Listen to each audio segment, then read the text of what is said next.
एकदन्त हे दयावंत स्वीकार हो पूजा।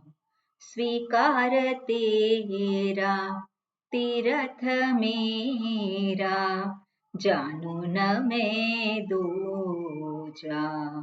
एकदंत हे दयावंत स्वीकार हो पूजा। रूप मंगलमय तुम्हारा नाम दुखों को हरे। मुक्त सारे विघ्न से हो आधार तेरा जो धरे। एकदंत हे दयावंत स्वीकार हो पूजा। कौन तीनों लोक में है तुमसे परिचित जो नहीं। सत्य मन से जो पुकारे तुम उपस्थित हो वहीं। एकदंत हे दयावंत स्वीकार हो पूजा। वाणी महिमा की तुम्हारी छोर उसका ही नहीं। जन्म भर गाती रही मैं तो भी न पूरा गा सकी। एकदंत हे दयावंत स्वीकार हो पूजा। स्वीकार तेरा तीरथ मेरा जानू न मैं दूजा। एकदंत हे दयावंत स्वीकार हो पूजा।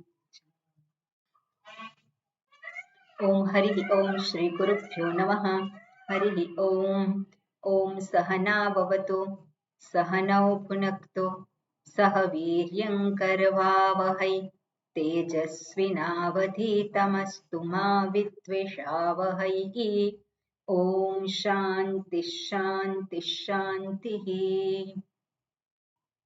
शंकरं शंकराचार्यं केशवं बादरायणं सूत्रभाष्यकृतौ वन्दे भगवन्तौ पुनः पुनः। ईश्वरो गुरुरात्मेति मूर्तिभेदविभागिने व्योमवद्व्याप्तदेहाय दक्षिणामूर्तये नमः।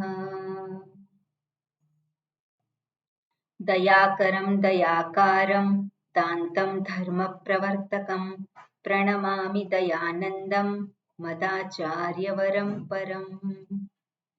ओम। ओके, मंगलाचरणનું વાક્ય જયવિંદાબેન। ओम नमो भगवते वैवस्वताय मृत्यवे ब्रह्म विद्याचार्याय नचिकेतसे च।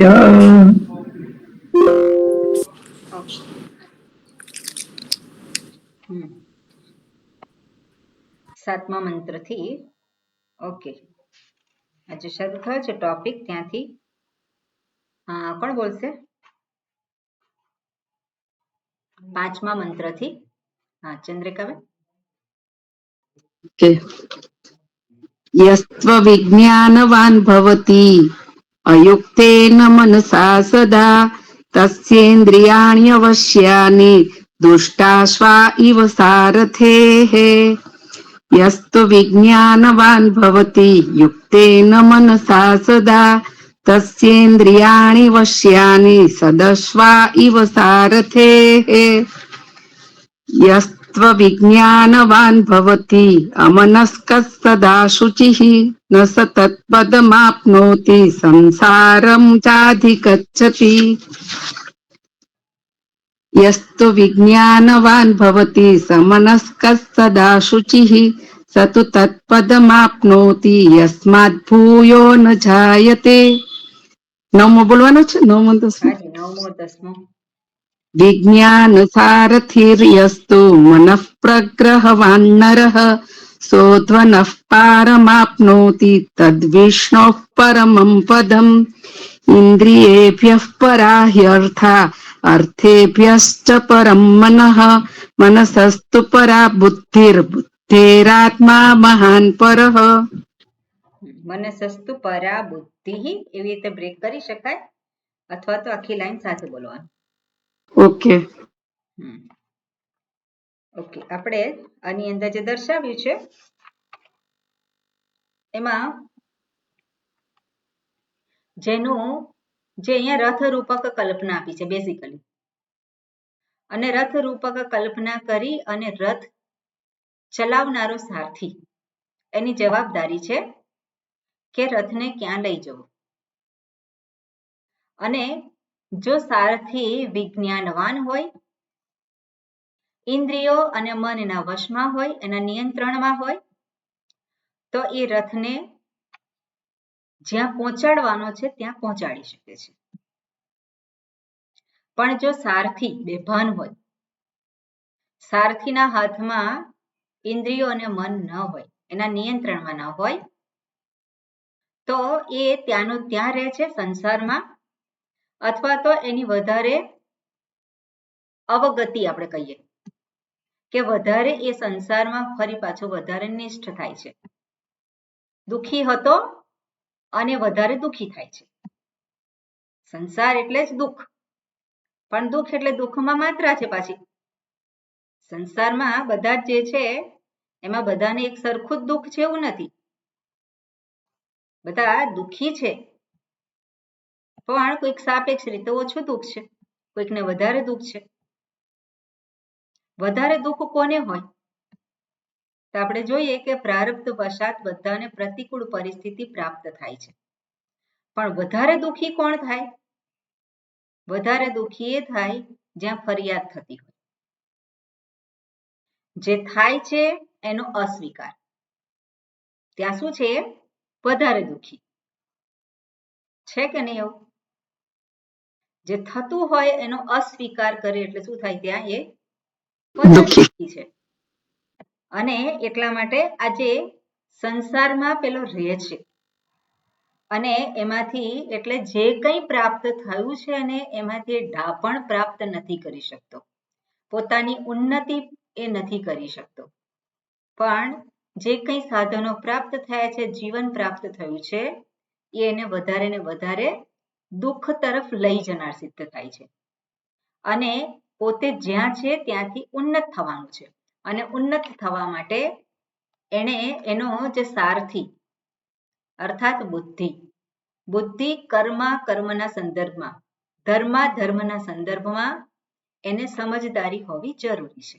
શું કરવું, શું ના કરવું, શું પ્રાપ્તવ્ય છે, શું નથી પ્રાપ્તવ્ય, એ બધાના વિશે એને ખબર હોય તો એને પરમ પદની પ્રાપ્તિ કરાવે છે. અને પરમ પદ જે છે અહીંયા દર્શાવ્યું વિષ્ણુહો પરમમ પદમ. 9મા મંત્રમાં આપણે જોઈએ તો જે આપણે વાત કરી હતી, વિજ્ઞાન સારથિ યસ્તુ મનઃ પ્રગ્રહવાન નરઃ, જેનું મન જે છે, લગામ જે છે એના હાથમાં છે, અને બુદ્ધિ જે છે એ સારથી છે. અને સહ અધ્વનઃ પારમાપ્નોતિ, એ સંસાર સાગરને પાર કરી જાય છે. અને પાર કરી જાય છે એટલે શું છે? એનો અર્થ શું છે? તો કે તદ વિષ્ણુહો પરમમ પદમ આપનોતિ, એ વિષ્ણુના પરમ પદને પ્રાપ્ત કરે છે. એટલે ફળ દર્શાવીશ અહીંયા. શું છે? બે ફળ આપણે કહી શકીએ. સંસાર સાગરને તરી જાય છે, એટલે કે હવે દુઃખ રહ્યું નથી. સંસાર એટલે દુઃખ, જે મેં વાત કરીએ, દુઃખ બંધન આપણે કહીએ, તો બંધન કે દુઃખ રહ્યું નથી. અને સાથે સાથે બીજું શું છે? પરમ સુખ પ્રાપ્ત કરે છે. પરમ સુખને એટલે બે પ્રકારનું પરિણામ, બે પ્રકારનું ફળ મળે છે. સાપેક્ષ રીતે એને એના જીવનમાં શાંતિ પ્રાપ્ત થાય છે. સાપેક્ષ રીતે, વ્યવહારિક રીતે, કારણ કે સમજદારીપૂર્વક જીવન જીવે છે. જે બુદ્ધિપૂર્વકનું જીવન જીવે છે. એટલે વ્યવહારિક રીતે એ બીજો પેલો જે દુઃખી થતો હોય એના કરતા વધારે સારી રીતે પોતે જીવન જીવે છે અને આ જ્ઞાન પ્રાપ્ત કરે છે જે પોતાના સ્વરૂપનું. એ શેની પ્રાપ્તિ કરાવે છે? પરમ સુખની પ્રાપ્તિ કરાવે છે, પરમ શાંતિની પ્રાપ્તિ કરાવે છે. પરમ શાંતિની પ્રાપ્તિ કરાવે છે એટલે કે એવી શાંતિ કે જે કદી જઈ શકે નહીં. અને એવી શાંતિ કઈ હોય? તો કે એવી શાંતિ એ પોતાનું સ્વરૂપ હોય તો જ સંભવિત છે. એનો અર્થ શું છે? કે પોતાના સ્વરૂપને જાણે છે. અત્યાર સુધી નથી જાણતો, એ હવે જાણે છે. પણ કઈ રીતે જાણી શકે? તો કે એના જીવનમાં વ્યવહારિક રીતે પણ શાંતિ હોવી જરૂરી છે. વ્યવહારિક રીતે એ સુખી હોવો જરૂરી છે. વ્યવહારિક રીતે એ સ્ટેબલ હોવો જરૂરી છે. સ્વસ્થ હોય એ જ પોતાના આનંદ સ્વરૂપને એ જાણી શકે. બરાબર? એટલે અહીંયા આ પ્રમાણે દર્શાવ્યું છે. અને આપણે હવે જે સંગતિ છે આમાં સંગતિ ભાષ્ય 9મો મંત્ર આપણે જોઈ લીધેલો છે ને. 9મો મંત્ર નથી જોયો સ્વામીજી. તમે ગઈ વખત હતા નહીં ને? ઓહ હા બરાબર. ના જોવાઈ ગયો છે. એની સંગતિ છે આપણે જોવાની. સંગતિ બાકી છે, સંગતિ બાકી છે. બરોબર, ઓકે. હા હર્ષાબેન, હું બોલું છું, તમે રિપીટ કરજો. અધુના અધુના યત પદમ ગંતવ્યમ યત પદમ ગંતવ્યમ તસ્ય તસ્ય ઇન્દ્રિયાણિ ઇન્દ્રિયાણિ સ્થૂલાની સ્થૂલાની આરભ્ય આરભ્ય સૂક્ષ્મ તારતમ્ય ક્રમેણ સૂક્ષ્મતારતમ્યક્રમેણ પ્રત્યગાત્મતયા પ્રત્યગાત્મતયા અધિગમઃ અધિગમઃ કર્તવ્યઃ કર્તવ્યઃ ઇતિ એવમ અર્થમ ઇતિ એવ અર્થમ ઇતિ એવમ અર્થમ ઇતિ એવમ અર્થમ ઇદમ ઇદમ આરભ્યતે ઇદમ આરભ્યતે. બરોબર, ઓકે. અધુના યત પદમ ગંતવ્યમ. હવે અધુના એટલે હવે. હવે અધુના એ અવ્યય છે. યત પદમ ગંતવ્યમ. યત પદમ ગંતવ્યમ. ગંતવ્યમ એટલે જે પ્રાપ્ત કરવા યોગ્ય છે, જવા યોગ્ય છે, ઓળખવા યોગ્ય છે, જાણવા યોગ્ય છે. યત પદમ ગંતવ્યમ, જાણવું જોઈએ. ગંતવ્યમ એટલે જવું જોઈએ. યત પદમ ગંતવ્યમ તસ્ય તેનું ઇન્દ્રિયાણી સ્થૂલાની આરભ્ય. સ્થૂલાની ઇન્દ્રિયાણી આરભ્ય. આરભ્ય એટલે શરૂ કરીને. શરૂ કરીને ક્યાંથી? તો કે સ્થૂલાની ઇન્દ્રિયાણી. સ્થૂલાની પછી ઇન્દ્રિયાણી એટલે સ્થૂળથી શરૂ કરીને, એટલે કે ઇન્દ્રિયાણી સ્થૂલાની આરભ્ય એટલે સ્થૂળથી શરૂ કરી અને સૂક્ષ્મ તારતમ્ય ક્રમેણ, સૂક્ષ્મનો વિચાર કરીને. તારતમ્ય એટલે શું છે? તારતમ્ય એટલે એની અંદર શું છે? એમાં જુઓ, તારતમ્ય કરવું અર્થાત એમાં ક્રમ જુઓ. તારતમ્ય એમાં સ્થૂળથી સૂક્ષ્મનું તારતમ્ય એટલે સ્થૂળ શું છે એના કરતા સૂક્ષ્મ શું છે એના કરતા સૂક્ષ્મ શું છે એને કહેવાય તારતમ્ય. અને ક્રમપૂર્વક. અને તારતમ્ય ક્રમેણ શું કે છે? પ્રત્યગાત્મતયા અધિગમ. છેલ્લે અધિગમ એટલે જાણવું. શેને જાણવું છે?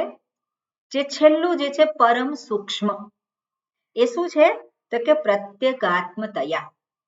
જે પરમ સૂક્ષ્મ તત્વ છે, જે પરમ સૂક્ષ્મ, જે સર્વથી વધારે જે સૂક્ષ્મ છે, એને જ પ્રત્યગાત્મ રૂપે જાણવું.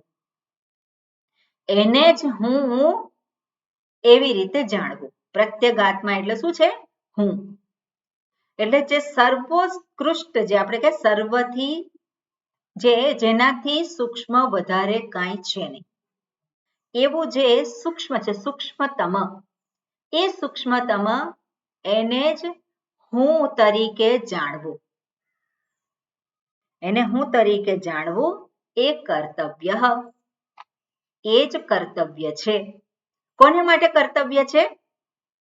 તો કે જેણે આ પરમ સુખ પામવું છે એને માટે, જેને આ જગતમાં રહેવું નથી એને માટે. આ જગતમાં એટલે સંસારમાં, જેને આ સંસારથી ઉપર ઉઠવું છે એને માટે આ જાણવું જરૂરી છે, એના માટે કર્તવ્ય છે.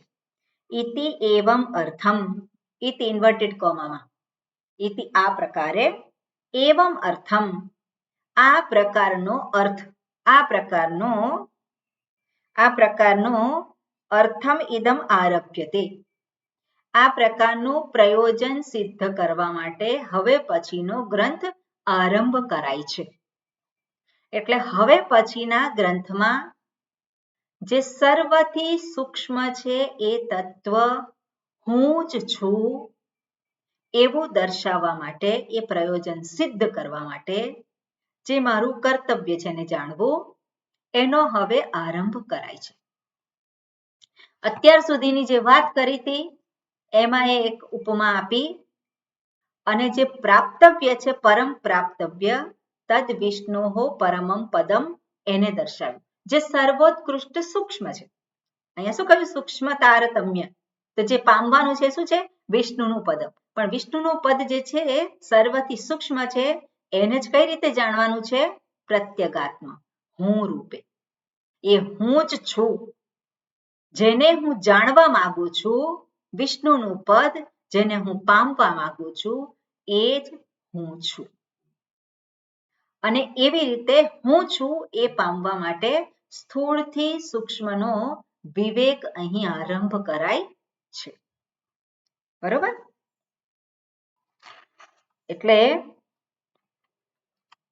અહીંયા આગળ આવશે કે આપણે એમાં જોઈશું ભાષ્યમાં. એક જ મિનિટ.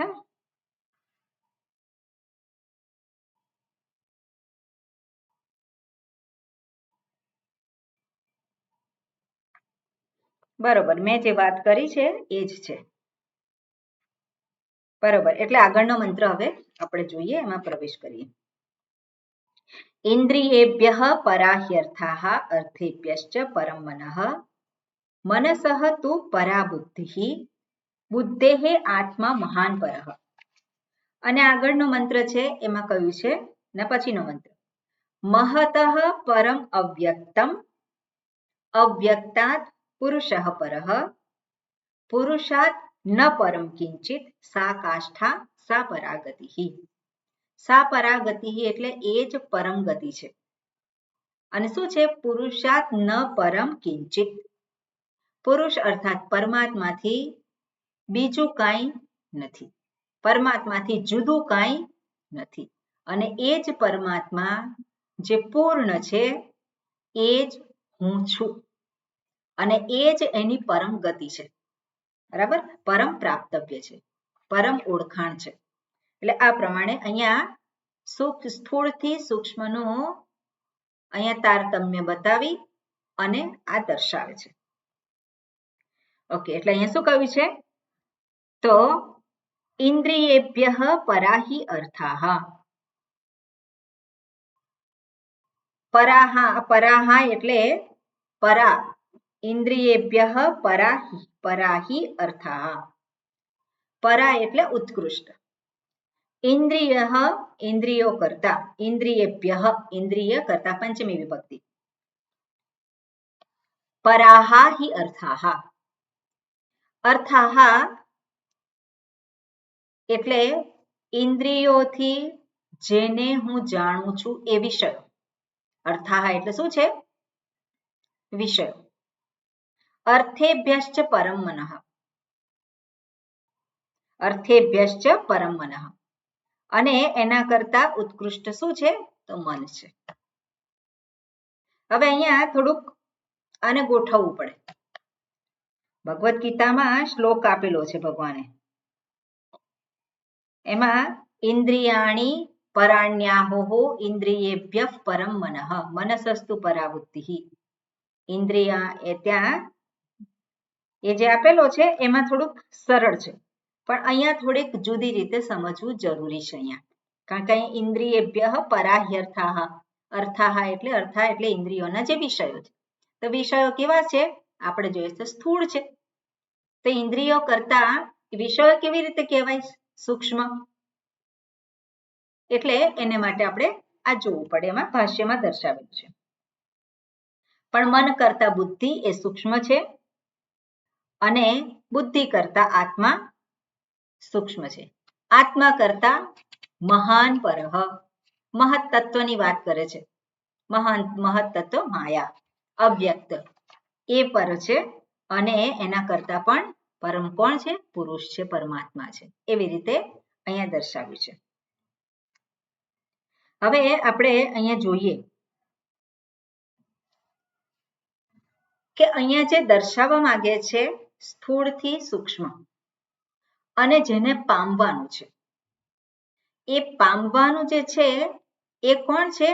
તો કે હું જ છું. પામવાનું છે એ કોણ છે? એ હું છું.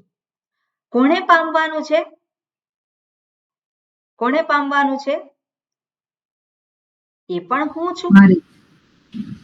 કોણે પામવાનું છે? એ પણ હું છું.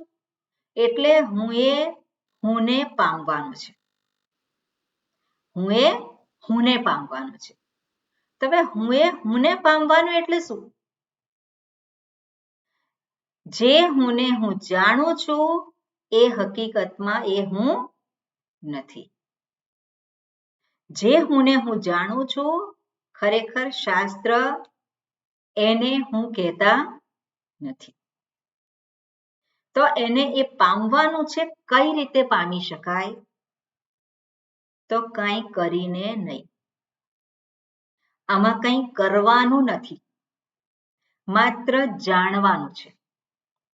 એટલે અહીંયા જે પામવાનું છે અને જેણે પામવાનું છે એ બેની વચ્ચે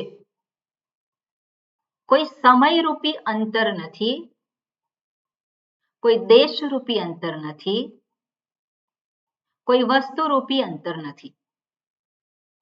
જેને પામવાનું છે એ પોતે જ છે, અને છતાં પણ એનાથી એ દૂર છે.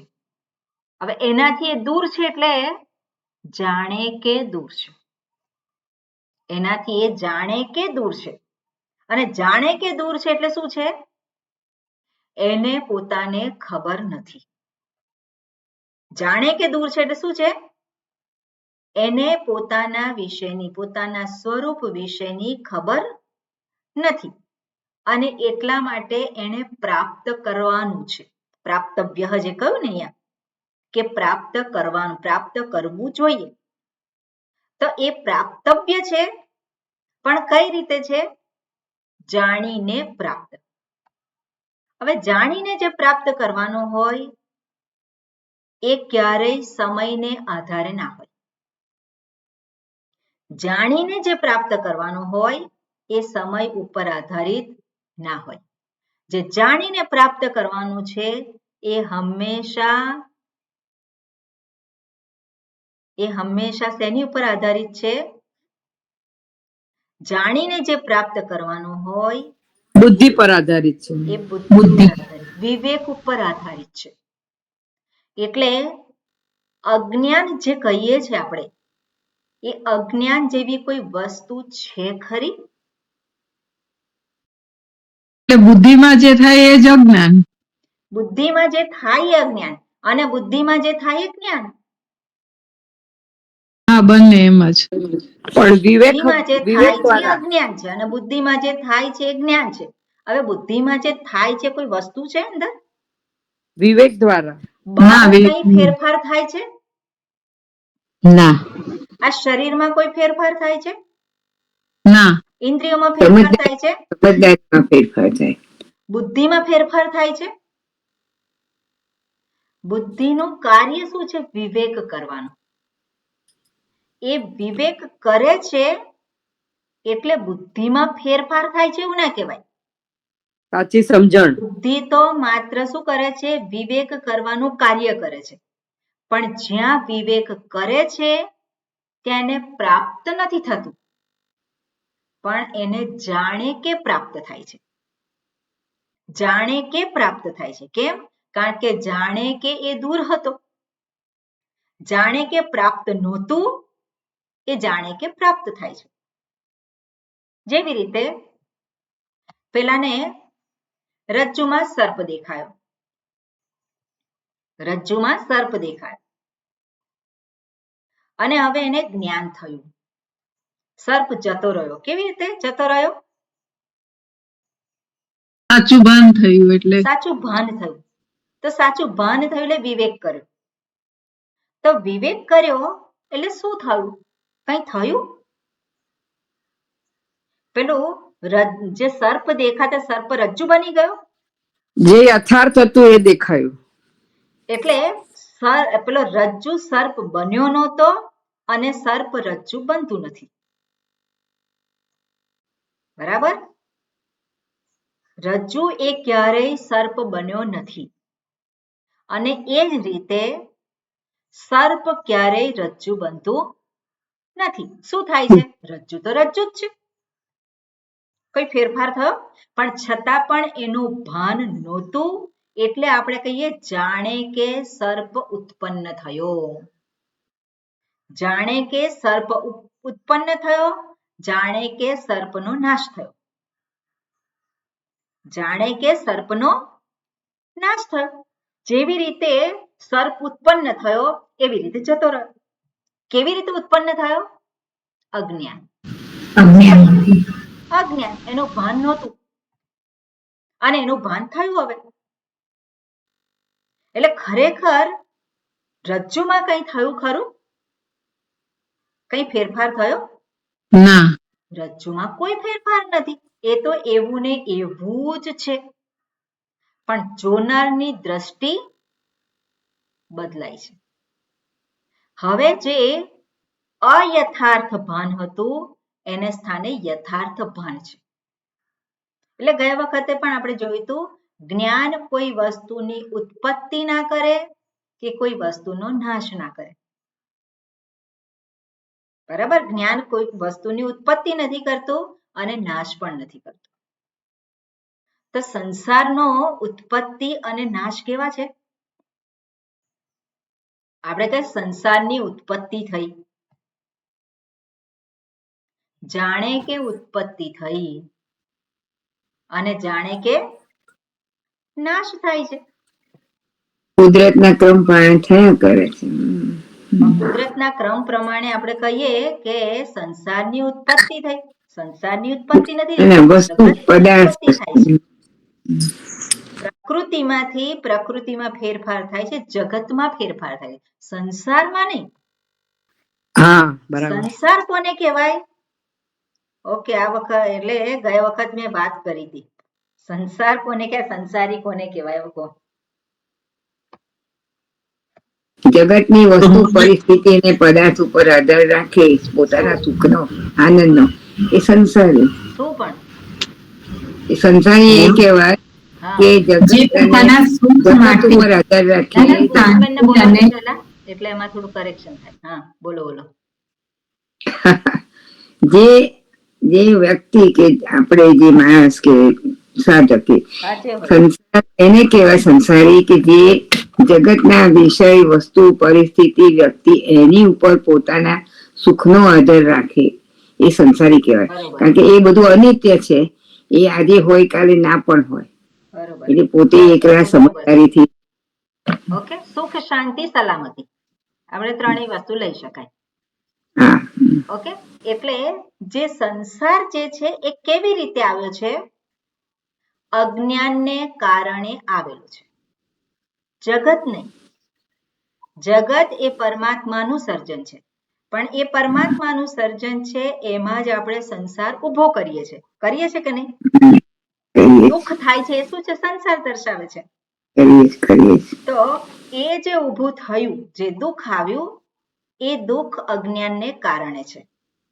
તો અજ્ઞાનને કારણે ઊભું થયેલું છે એ જ્ઞાન થતા નિવૃત્ત થાય છે, એ રહેતું નથી. હા, માઇક બંધ કરવાનું તમારે. એટલે જાણે કે સંસાર આવ્યો તો અને હવે ભાન થયું તો જાણે કે સંસાર જતો રહ્યો. એટલે ખરેખર સંસારની ઉત્પત્તિ છે ખરી? નથી. એટલે હું સંસારી છું ખરી? હું સંસારી છું ખરો? ના, સંસારી નથી હું તો મુક્ત જ છું. પણ જાણે કે હું સંસારી બની ગયો તો હવે જાણે કે હું મુક્ત થઈ ગયો, સંસારમાંથી છૂટી ગયો. અને સંસારમાંથી છૂટી ગયો એટલે હું કોણ છું? હું મુક્ત છું. બસ આટલું જ છે. આમાં બીજું કંઈ કરવાનું જ નથી. પણ છતાં પણ આ હકીકત પેલો હું જે છે એ ધારણ કરી શકતો નથી. કેમ ધારણ નથી કરી શકતો? કારણ કે જે સંસાર ઊભો થયો છે, જે દુઃખ અનુભવાય છે, બંધન અનુભવાય છે, એને જ એ સાચું માને છે. એના વિશે પ્રશ્ન નથી કરતો. શું હું દુઃખી છું ખરો? શું હું ભયભીત છું ખરો? શું હું ચિંતિત છું ખરો? આપણે શું કહીએ? હા હા, બહુ ચિંતા થાય છે, બહુ ચિંતા. હા હા, એટલે હા હા કહીએ એટલે શું છે? છે. એને સત્ય ગણ્યું. પણ ત્યાં પ્રશ્ન, શું આ સર્પ છે ખરું? તો પછી જવાબ મળે. એટલે આપણી વિચારની દિશા જે છે એ વિચારની દિશા યોગ્ય દિશામાં હોવી જોઈએ. તો સંસારમાંથી મુક્તિ મળે, દુઃખમાંથી મુક્તિ મળે. નહીં તો ફરી પાછું શું છે? સંસારમાં છીએ અને સંસારમાં રહીએ છીએ. કારણ કે એને જ સત્ય ગણેલું છે, અનુભવને જ સત્ય ગણેલો છે. તો એમાંથી મુક્ત કેવી રીતે થવાય? અહીંયા કહેતા હોય કે એમાંથી પાર થઈ જાય છે, સંસારને પાર. સંસાર સાગરને પાર કરે એટલે શું છે? મીરાબાઈએ સરસ કહેલું છે, ભવસાગર અબ સુખ ગયા હે, ફિકર નહીં મુझे તરન કી. ભવસાગર રહ્યો જ નથી તો તરવાનું ક્યાં? એક જ રીતે સંભવિત છે.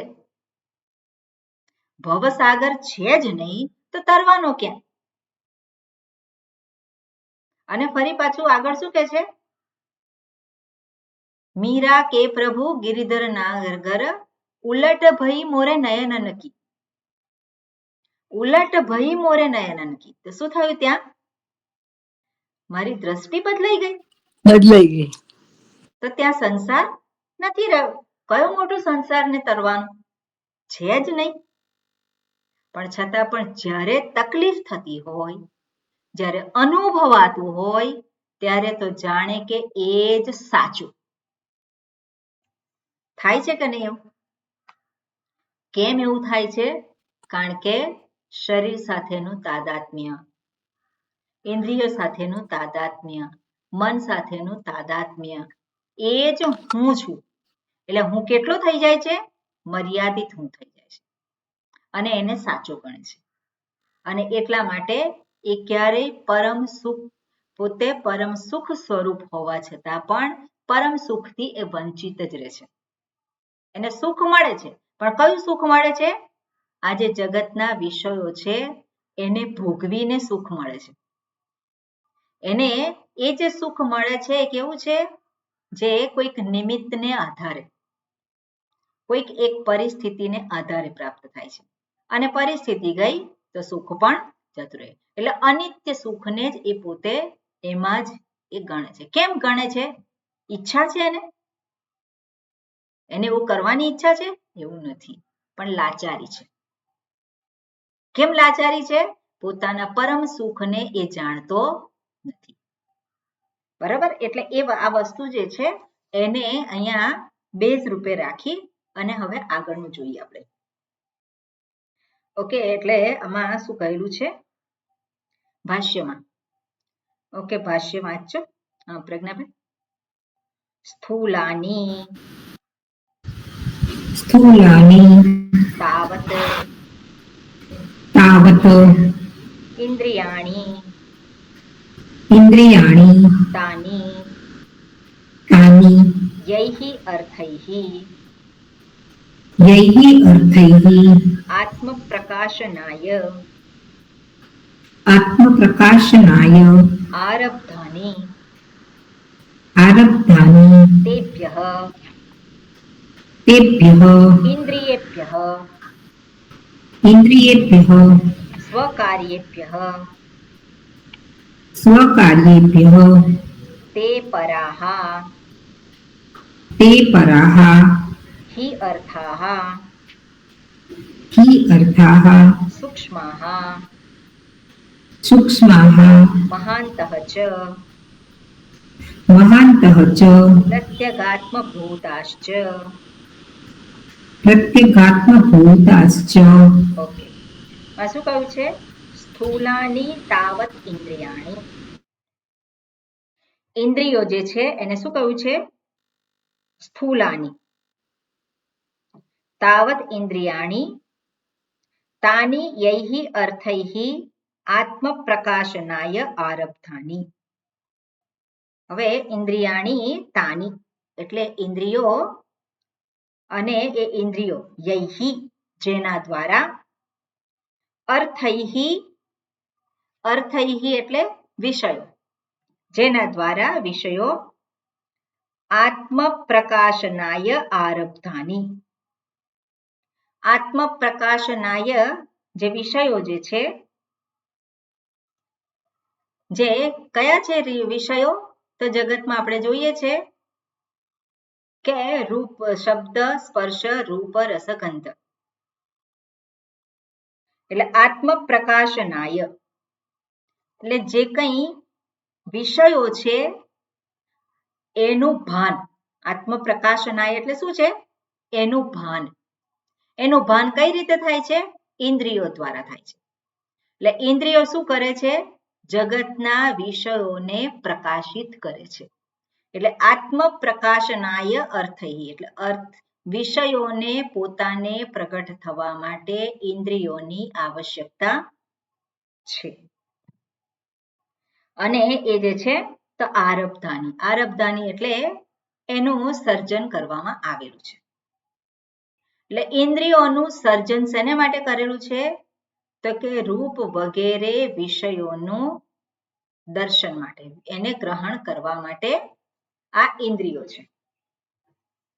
અને સ્થૂલાની તો સ્થૂલાની તાવત ઇન્દ્રિયાણી એટલે અહીંયા આપણે જોઈએ કે સ્થૂલાની ઇન્દ્રિયાણી કહ્યું છે, પણ ઇન્દ્રિયોને સ્થૂલાની કેમ કહ્યું છે? સ્થૂળ વિષયોને ગ્રહણ કરનારી ઇન્દ્રિયો, સ્થૂળ વિષયોને ગ્રહણ કરનારી ઇન્દ્રિયો, એટલા માટે એને સ્થૂલાની ઇન્દ્રિયાણી કહ્યું છે. ખરેખર જગતના જે વિષયો છે, જે આપણે ઇન્દ્રિયો વડે ગ્રહણ કરી શકીએ છીએ, એ બધા વિષયો કેવા છે? તો કે જેના ગુણ છે, જેમાં ગુણ રહેલા છે. રૂપ ગુણ છે, શબ્દ ગુણ છે, સ્પર્શ ગુણ છે, બધા વિષયો આપણે કહીએ છીએ. તો આ જે વિષયો જે છે એની ઉત્પત્તિ કેવી રીતે થઈ છે? તો આપણે તત્વબોધને અહીંયા થોડુંક લાવવાનું. તત્વબોધમાં દર્શાવેલું છે પંચીકરણની પ્રક્રિયા. આપણે બધા જાણીએ છીએ, બરોબર? પંચીકરણની પ્રક્રિયા. અને પંચીકરણની પ્રક્રિયા શેમાં થઈ છે? તો કે સ્થૂળ સૂક્ષ્મ જે પંચીકરણની પ્રક્રિયા, સોરી સ્થૂળ સૂક્ષ્મ નહીં, પણ જે પંચ મહાભૂત, જે સૂક્ષ્મ તન્માત્રા, પંચ મહાભૂતને સૂક્ષ્મ તન્માત્રા છે,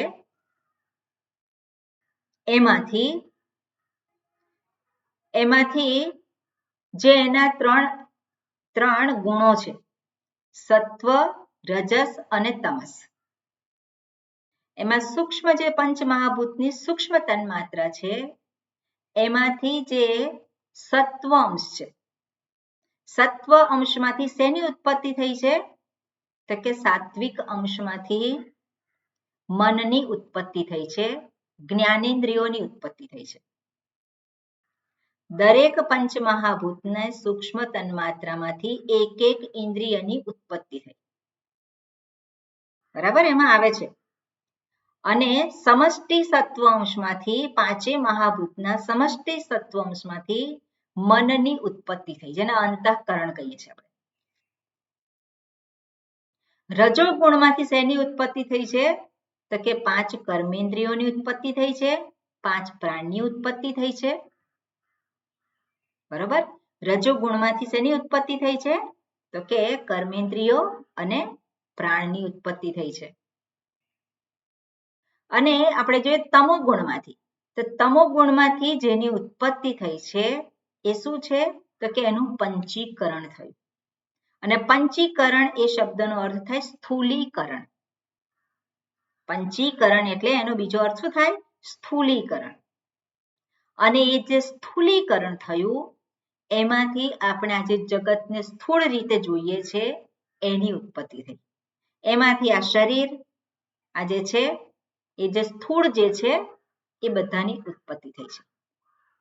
હવે જગતના જે વિષયો જે છે એ જગતના વિષયોમાં આપણે જોઈએ કે શબ્દ જે સ્થૂળ જે જગતના વિષયો આપણે કહીએ એમાં શબ્દને ગ્રહણ કરનારી ઇન્દ્રિય એ કઈ છે? શ્રોત્રેન્દ્રિય. શ્રોત્રેન્દ્રિયની ઉત્પત્તિ શેમાંથી થઈ છે?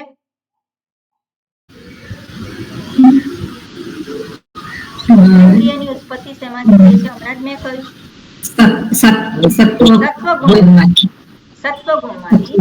એટલે આકાશના સત્વગુણમાંથી શ્રોત્રેન્દ્રિયની ઉત્પત્તિ થઈ છે. એવી રીતે વાયુના સત્વંશમાંથી ત્વગેન્દ્રિય સ્પર્શેન્દ્રિય એની ઉત્પત્તિ થઈ છે.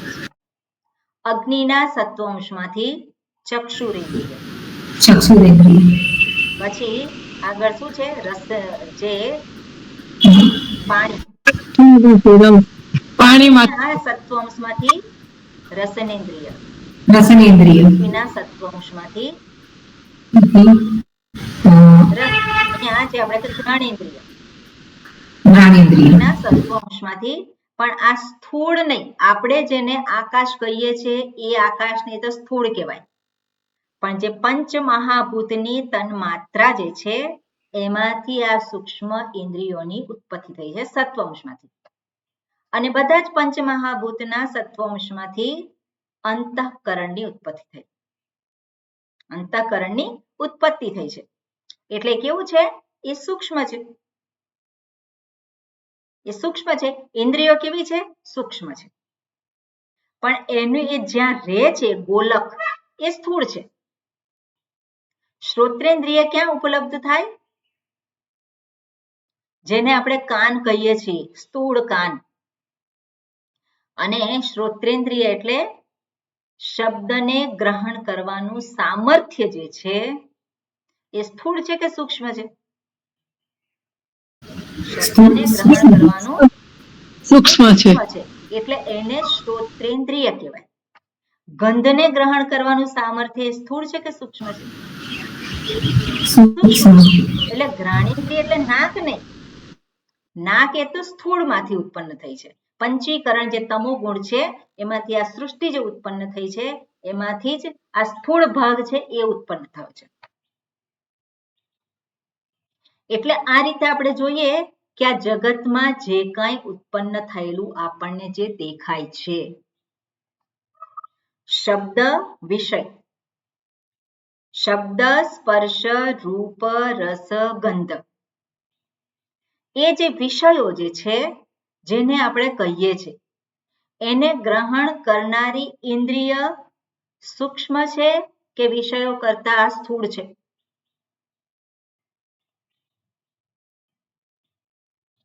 કેવી હોય? ઇન્દ્રિય સૂક્ષ્મ હોય કે સ્થૂળ હોય? ઇન્દ્રિયો સૂક્ષ્મ સૂક્ષ્મ છે કારણ કે એ બધા શબ્દ સ્પર્શ રૂપ રસ ગંધ એને એક ગ્રહણ કરે છે. હવે એની અંદર આપણે જરાક વિભાગ કરીએ તો આપણે પૃથ્વી જે છે એ પૃથ્વી તત્વ એને જોઈ શકીએ છે કે નહીં જગતમાં? નથી જોઈ શકતા. એને ગ્રહણ કરી શકીએ છે. એનો શબ્દ શું છે? ગંધ છે. ગંધ એ સૂક્ષ્મ છે એનો ગુણ, પણ પૃથ્વી એને જોઈ છે. પાણી જે છે એને આપ ગ્રહણ કરી શકે છે, એનું રૂપ છે.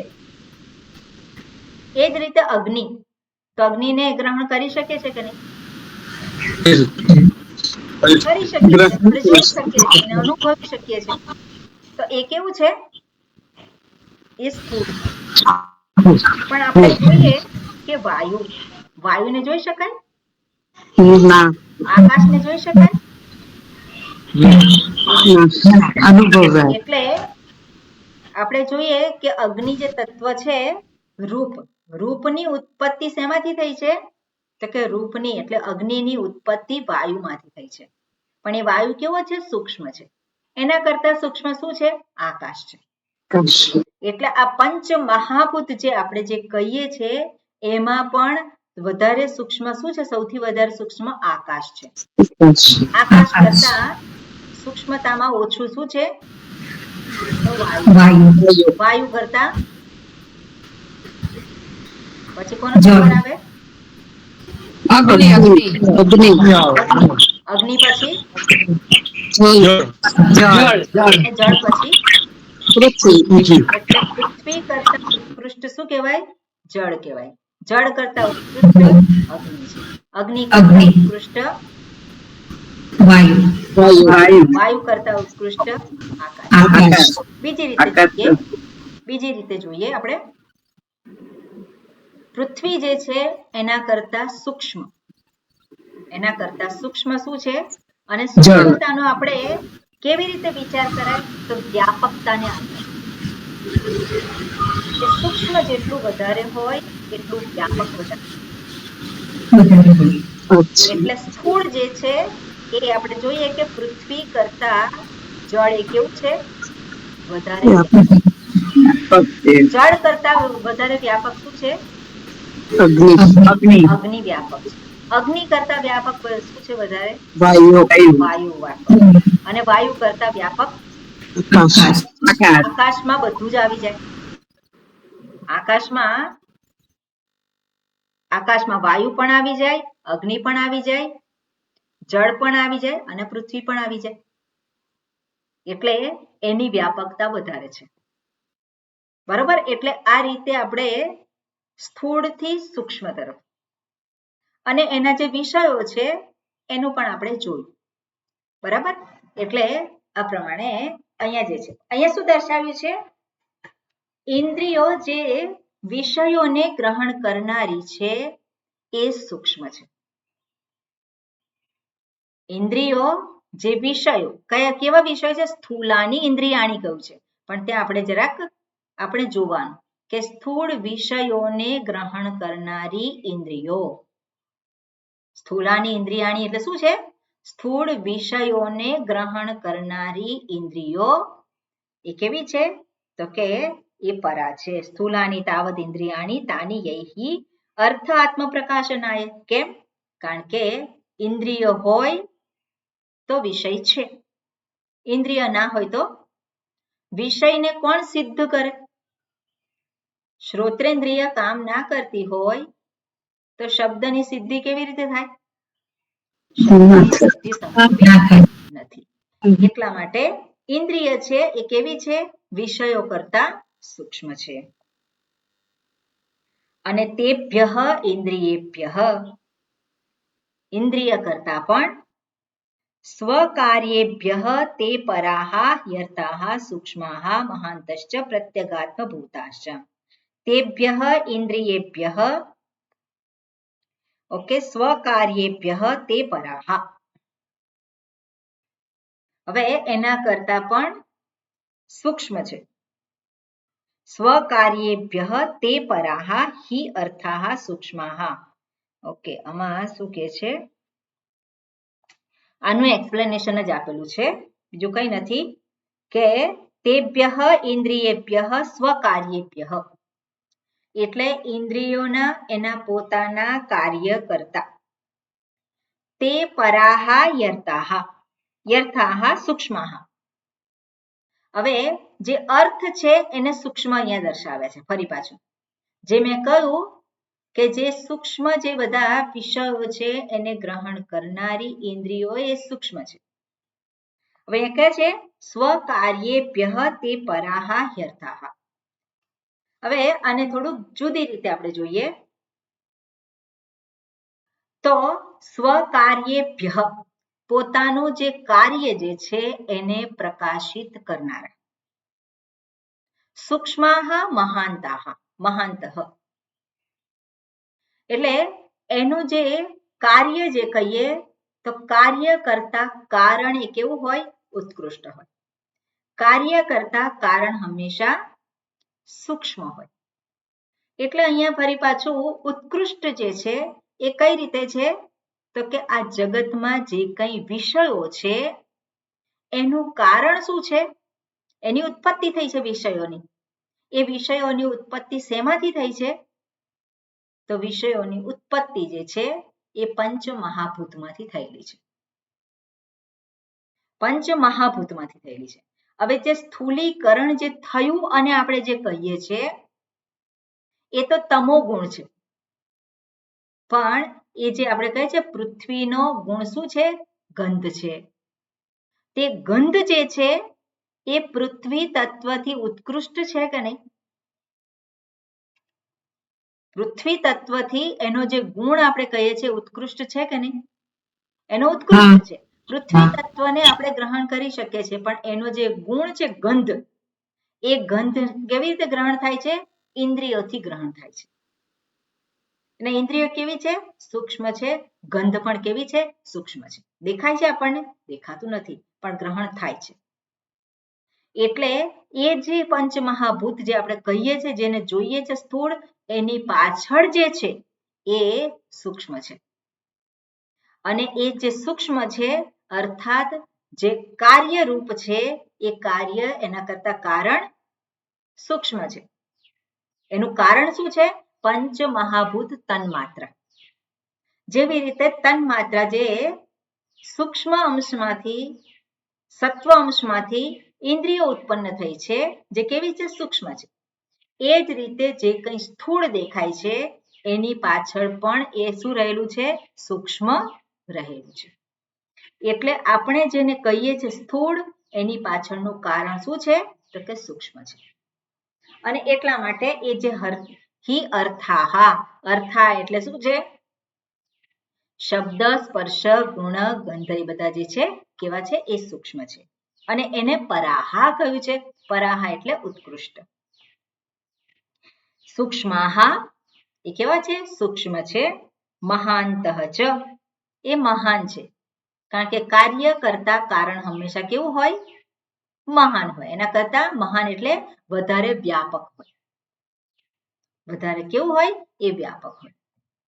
અને મહાંતશ્ચ પ્રત્યગાત્મ ભૂતાશ્ચ, એટલું જ નહીં, એ શું છે, પ્રત્યગાત્મ સ્વરૂપ છે. અને પ્રત્યગાત્મ સ્વરૂપ એટલે શું છે, તો કે જેના હોવાથી એની સિદ્ધિ સંભવિત છે. જે હોય તો એ સિદ્ધિ સંભવિત છે, એનું હોવું સંભવિત છે. અને એ કોણ છે, તો કે એ હું છું. હુંની હાજરીમાં જ આ બધું જ પ્રકાશિત થાય છે. એટલે અલ્ટિમેટલી જે કંઈ સર્જન થયેલું છે એ બધું જ સ્થૂળ, અને સ્થૂળ પછી સૂક્ષ્મ, એનાથી પણ સૂક્ષ્મ, એ બધું જ અલ્ટિમેટલી જે છે સૌથી વધારે સૂક્ષ્મ એ કોણ છે, હું પોતે જ છું. અને હું જો ન હોઉં તો આ કંઈ પ્રગટ થઈ શકે નહીં. એટલા માટે અહીંયા કહ્યું છે પ્રત્યગાત્મ ભૂતાઃ ચ.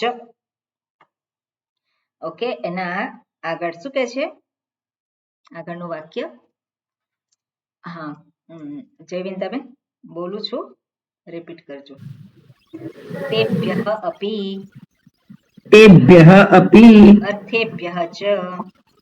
અર્થેભ્યઃ ચ પરમ સૂક્ષ્મતરમ મહત્ પ્રત્યગાત્મભૂતઃ ભૂતમ ચ મનઃ મનઃ શબ્દવાચ્યમ મનસઃ આરંભકમ ભૂત સૂક્ષ્મમ સંકલ્પ વિકલ્પાદિ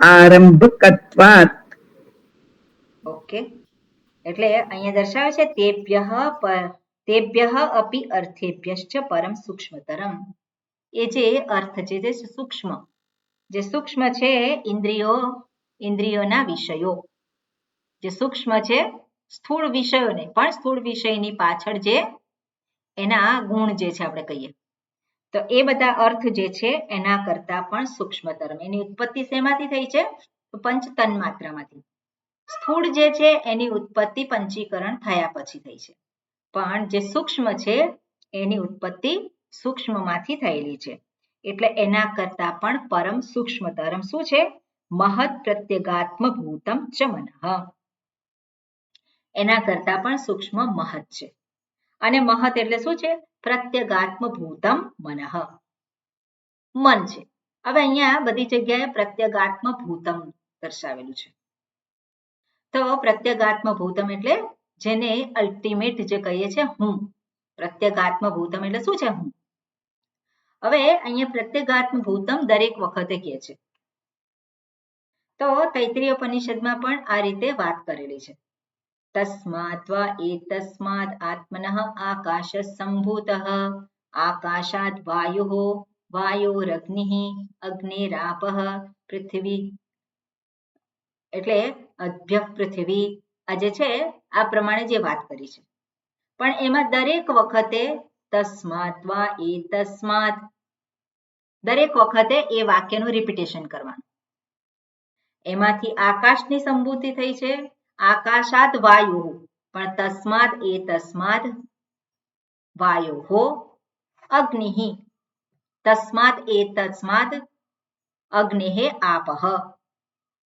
એટલે તસ્માદ એ તસ્માદ એટલે શું છે એ પરમાત્મા તસ્માદ અને એ તસ્માદ એટલે આ હું બંને કેવા છે એક જ છે અને એમાંથી જ આ બધું ઉત્પત્તિ થયેલી છે એટલે હુંમાંથી જ આકાશની ઉત્પત્તિ હુંમાંથી જ અગ્નિની ઉત્પત્તિ હુંમાંથી જ જળ તત્વની ઉત્પત્તિ હુંમાંથી જ એટલે દરેક વખત શું છે હું એટલે હું નથી આકાશથી ભિન્ન હું નથી વાયુથી ભિન્ન હું નથી અગ્નિથી ભિન્ન હું નથી અથવા તો આપણે જુદી રીતે કહી શકીએ કે આકાશ એ હુંથી અભિન્ન છે વાયુ એ હુંથી અભિન્ન છે એટલે પ્રત્યેગાત્મ રૂપમ એટલે શું છે દરેક વખતે આ સત્ય છે એ સત્યને સાથે રાખવાનું છે ભલે ક્રમ દર્શાવ્યો પણ ક્રમ દર્શાવ્યો અને અલ્ટિમેટલી જે પહોંચવાનું છે માત્ર પ્રત્યેગાત્મા